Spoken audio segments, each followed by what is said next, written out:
El 7 de octubre se celebra la fiesta de la Virgen del Rosario. Fue el Papa San Pío V quien fijó ese día en agradecimiento a María por su protección en la batalla de Lepanto en 1571, un momento de mucho peligro en la que se pidió su ayuda. Más allá de ese momento histórico hay muchas personas que cuentan momentos de peligro de la historia en la que se pide ayuda a María y sintieron su presencia amorosa y protectora.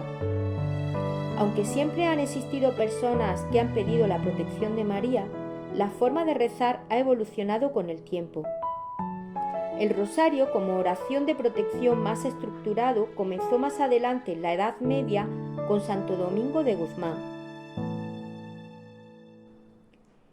En esa época la mayoría de la gente no sabía leer y los evangelios estaban en latín. Esta oración es una forma de acercar al pueblo el conocimiento de la vida de Jesús, memorizando los momentos y mensajes más importantes del cristianismo.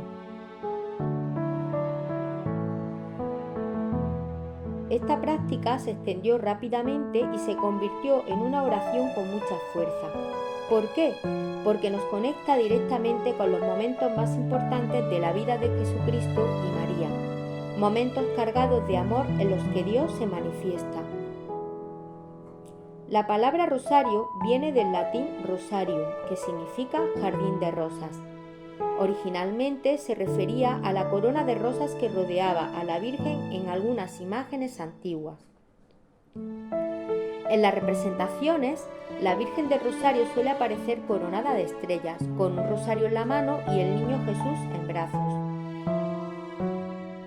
Celebrar a la Virgen del Rosario nos recuerda la importancia de orar unidos. Si te ha gustado, dale like, suscríbete y no te pierdas ninguno de mis vídeos.